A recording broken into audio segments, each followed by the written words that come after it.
The clock on the wall of the executive suite didn't tick. It pulsed with a silent digital coldness. 7:58 a.m. Elena Thorne sat in the ergonomic chair, her posture a practiced shield of corporate neutrality.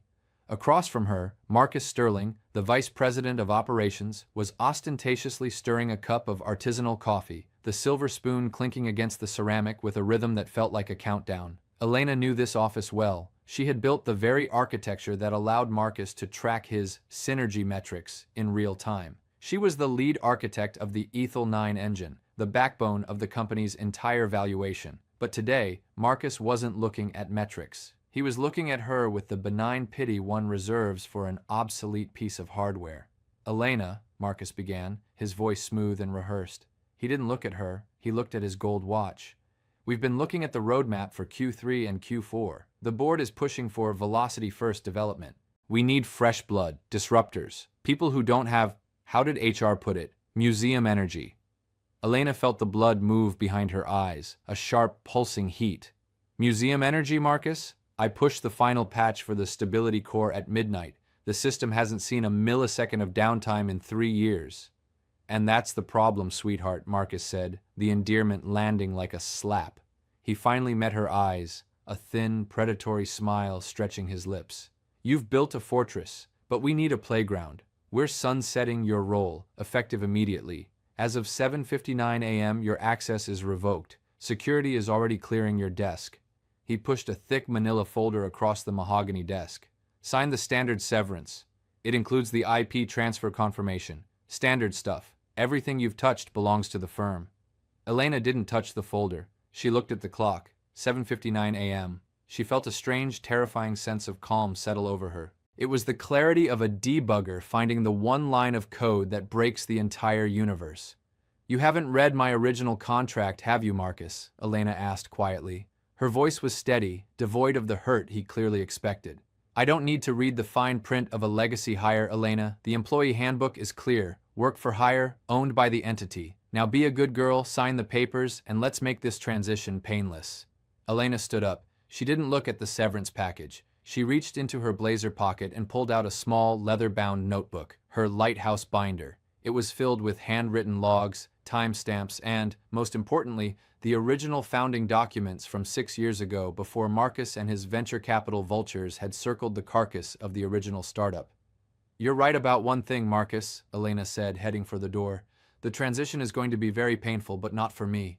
"Elena, sit back down. You're making a scene," Marcus called out, his tone shifting from patronizing to annoyed. "If you walk out that door without signing, you forfeit the 6-month payout." She paused at the threshold, her hand on the heavy glass door. She turned back, a ghost of a smile appearing. "Paragraph 4, Marcus, of the 2020 Founders Annex. I didn't join as an employee. I joined as a technical consultant through Thorn Logic LLC. The IP transfer only triggers upon a succession agreement signed by both parties. Since you've just sunsetted my role without one, the license for the Ethel 9 engine just expired." Marcus scoffed, though his grip on his coffee cup tightened. "Don't be absurd. No one is that stupid. Our legal team vetted everything during the Series B." "They vetted the redacted versions you gave them," Elena replied. "They didn't look at the physical originals. I'm taking the pen with me, Marcus, along with the rights to the core logic that runs your entire platform." She walked out. The bullpen was already humming with the sound of the morning rush, but for Elena, the world had gone silent. She walked past her desk, where a security guard stood awkwardly by a cardboard box. She didn't stop. She didn't take her pictures or her spare keyboard. She only held the binder.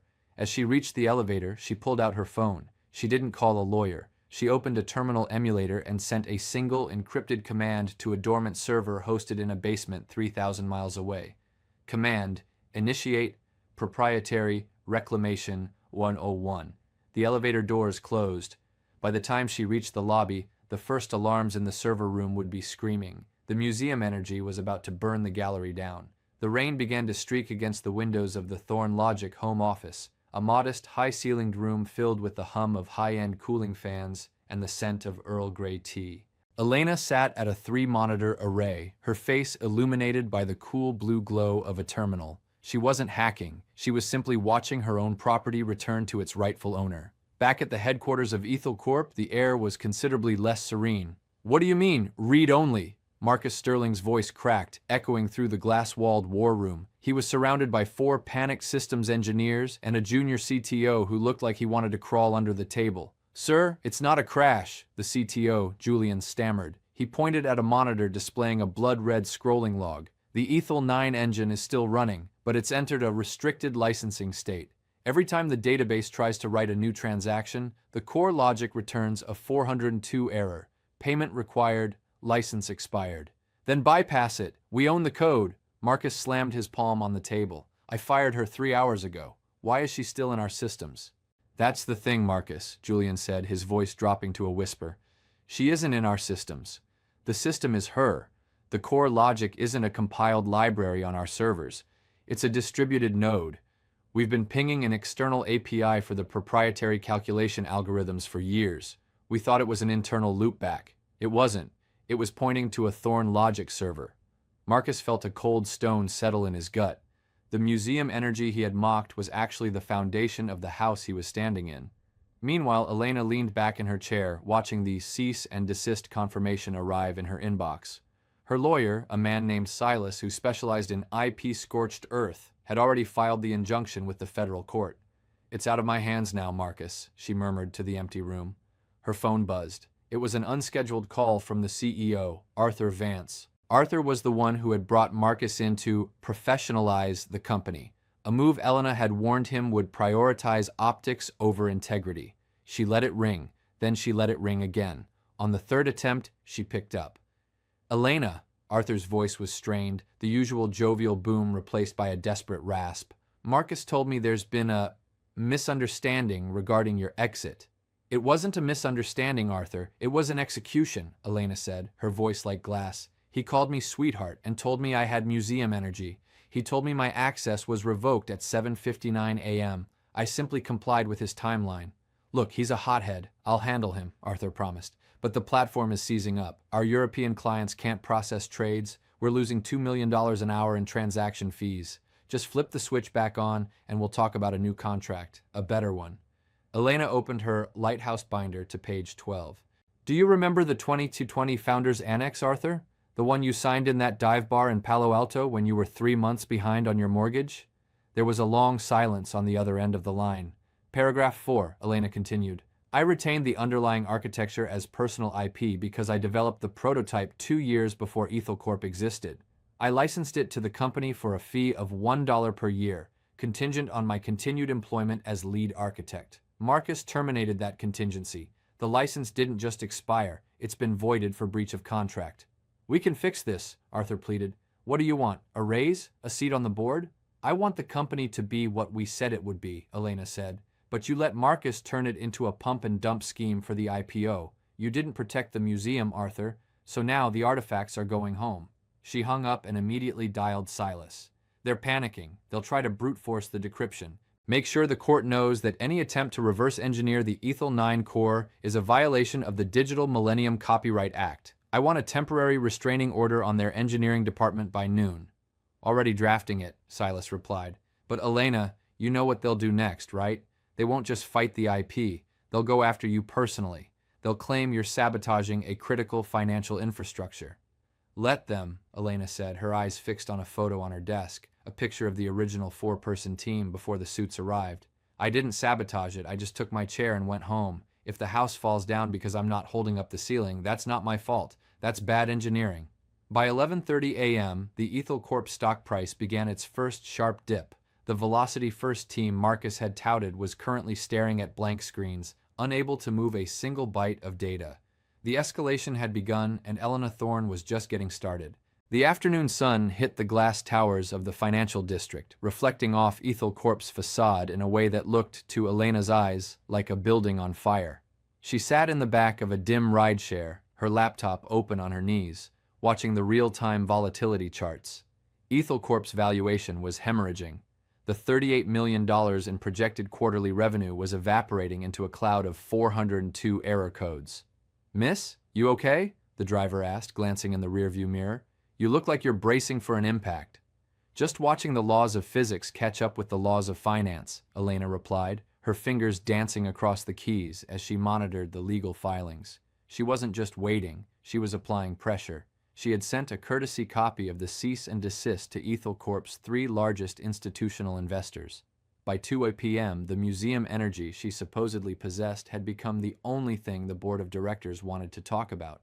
Inside the Ethel Corp boardroom, the atmosphere was toxic. Marcus Sterling was no longer leaning back. He was pacing the length of the table like a trapped animal. Arthur Vance sat at the head, his head in his hands. Opposite them sat Sarah Jenkins, the lead counsel for the primary venture capital firm, her expression unreadable behind tortoiseshell glasses. "Explain it to me again, Marcus," Sarah said, her voice a terrifyingly calm monotone. "In a language that doesn't involve the word synergy, why is our entire platform locked behind a password owned by a woman you fired before breakfast?"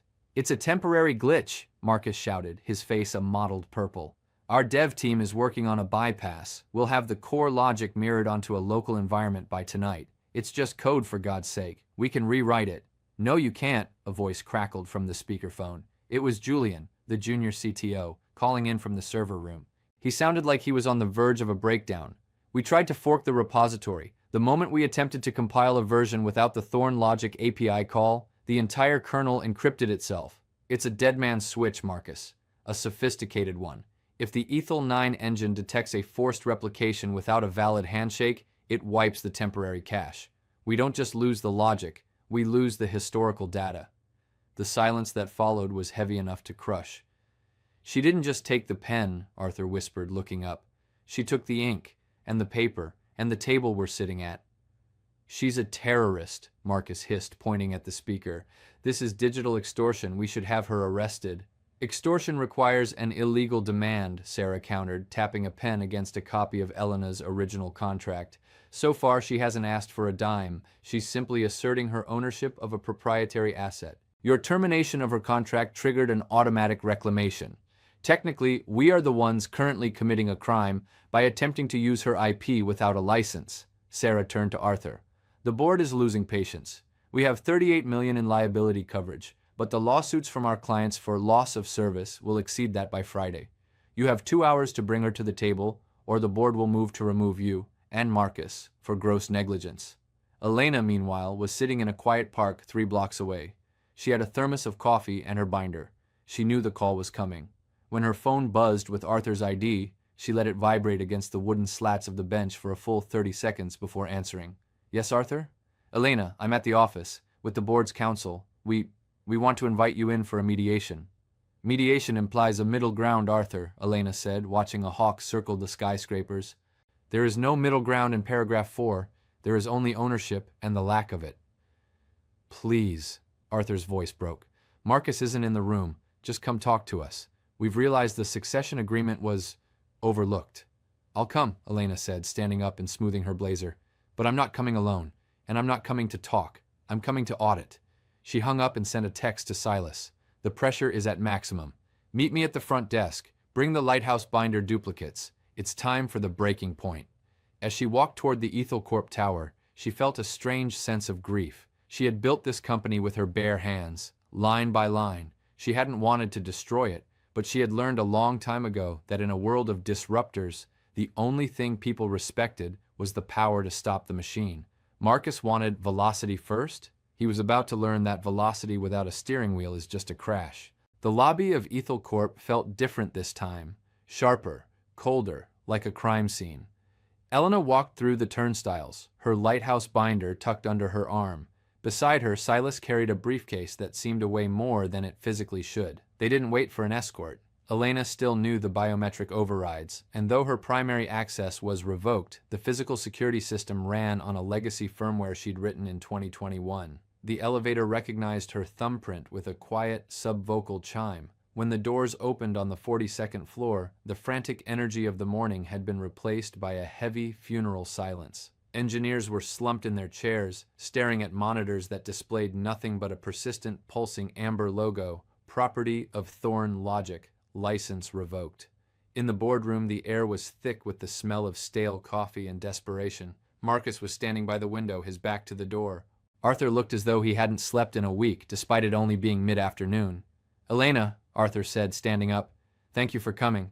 I'm not here for a social call, Arthur, Elena said, taking a seat at the far end of the table. Silas sat beside her, methodically laying out 3 identical blue folders. I'm here because my servers are being hammered by unauthorized access attempts from your IP range. That's a felony, Marcus. I assume you were the one who authorized the brute force attack on the Ethel 9 core? Marcus turned around, his eyes bloodshot. It's our data, Elena. You're holding our clients' financial records hostage. That's a breaking point you don't want to cross. The SEC will have your head. The SEC cares about chain of custody, Silas interjected, sliding a document across the table. And the chain of custody for the Ethel 9 engine begins and ends with Thorn Logic LLC. We have the original timestamps, the patent filings, and the 2020 annex.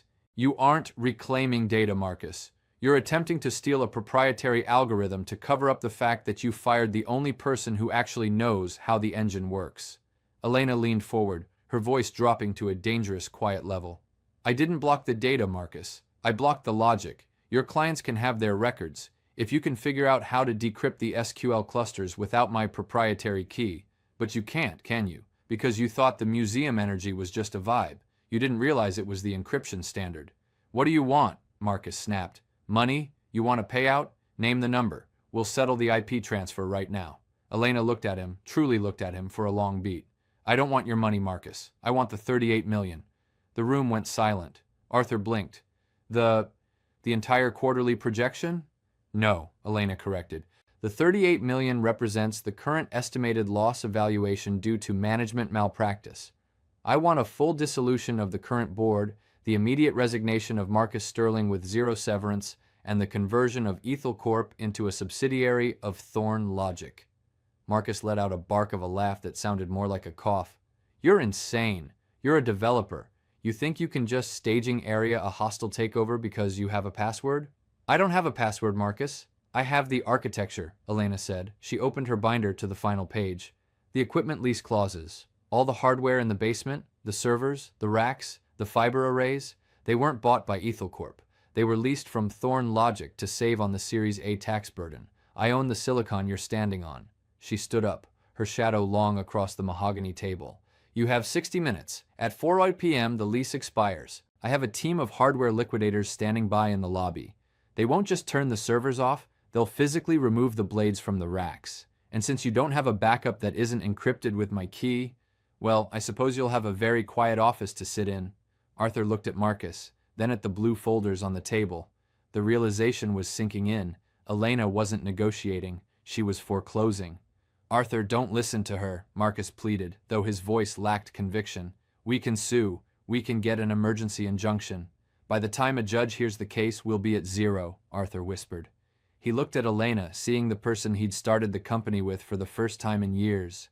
You'd really do it? You'd gut the whole thing? I'm not gutting it, Arthur, Elena said, her hand resting on the binder. I'm protecting it from the people who don't understand what it is. The museum is closed for renovations. You can stay or you can go. But Marcus is finished. The clock on the wall pulsed. 3:15 p.m. The breaking point had passed. Now there was only the fallout. The clock in the boardroom hit 3:59 p.m. The silence was so absolute that the hum of the air conditioning felt like a roar. Marcus Sterling stood by the window, his reflection ghostly against the darkening sky of the city. He looked smaller than he had at 7:59 a.m., his tailored suit suddenly appearing too large for a man who had lost his leverage. Sign it, Marcus, Arthur said, his voice weary but resolute. He had already scrawled his own name across the dissolution papers. The liquidators are in the freight elevator. If they pull those blades, there is no Ethel Corp. There's just a pile of expensive scrap metal and a mountain of lawsuits we can't win. Marcus turned, his face a mask of cold fury. He looked at Elena, searching for a flicker of hesitation, a sign of the sweetheart he thought he could manage. He found only the steady, unblinking gaze of an architect watching a controlled demolition. With a jagged, violent motion, Marcus snatched the pen, the very one Elena had joked about taking, and shoved his signature onto the page. He threw the pen onto the mahogany table. It rattled and rolled, coming to a stop against the leather edge of Elena's binder.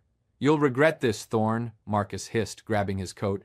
You're a technician. You don't have the stomach for the street. You'll be begging for a VP like me within 6 months when the investors realize a museum doesn't scale. The investors already realized a disruptor doesn't build, Elena replied calmly. Security is waiting to escort you out. Please leave your badge on the table. And Marcus, don't touch the servers on your way out. They're private property now. As the heavy glass doors closed behind Marcus for the last time, the tension in the room didn't dissipate. It shifted. Arthur sank into his chair, staring at the empty seat across from him.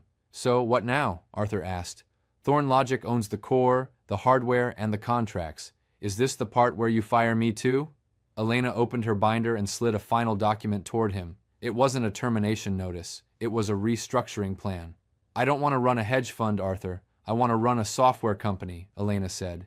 You stay as COO. You handle the clients and the growth, but you report to me. The succession agreement is being replaced by a governance charter. No more velocity first at the expense of stability. No more sunsetting roles to save on the bottom line. We're going back to the original build. She stood up and walked to the head of the table. She opened her laptop and entered a final string of characters into the terminal.